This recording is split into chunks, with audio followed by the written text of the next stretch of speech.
According to Kipling, the white man's burden, it was the pressure that was put on the country to do right by the people, to do right by the countries that the empire that you're building is taken over. So, for instance, in the poem, it was really directed towards when the United States was taking over the country of the Philippines, and to the warning was to do right by them. If there's disease, take care of them. If there's war, protect them. To be patient and not quick to act on certain issues when they do come up. In short, it was to not derail the train of progress and to keep to be level headed, and to always keep the peace between the country that you're ruling, basically. The poem suggests that the white man carried a burden of the responsibilities for said countries. The poem believed that it suggested reward for your actions. So the reward for protection was praise and like a nice pat on the back.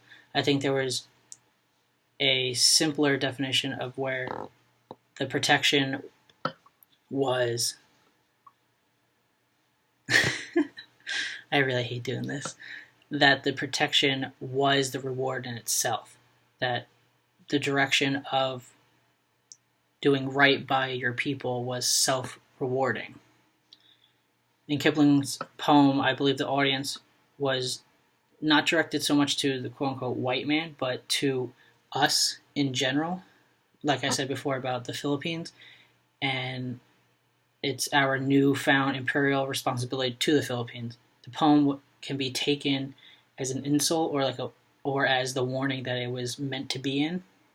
When I say insult, I meant some people might read in between the lines and be like very defensive when it comes to it, and not take it with the same assault.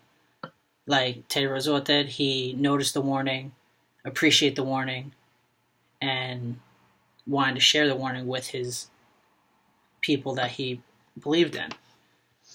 With the 14 points, Wilson's message, the main purpose of the 14 points was to outline the strategy of war that he had envisioned. He set specific goals that he wanted to achieve in the time of war. The United States was going to fight the Europeans, and the soldiers were going to lose their lives. Wilson became the only leader to actually put his plan out in the open. The points 1 through 5 attempted to eliminate the immediate cause of war, which was the imperialism, trade restriction, arms, and secret treaties he wanted to get rid of altogether. I believe it was point 6 through the 13. He attempted to restore the territories that were occupied outside of whomever had them at one point.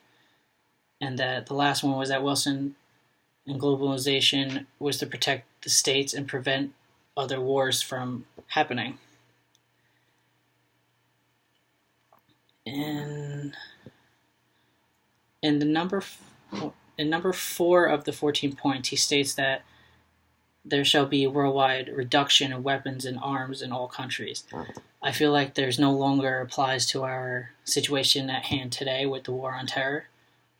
Terrorisms don't even care so much about weapons of mass destruction or having as many weapons as they can when they're sneaking across the borders and they're using our own transportation against us, such as 9/11. And talking about it with them falls on deaf ears. Diplomacy doesn't get us anywhere with them. So yes, I definitely say that we strayed from the 14 points.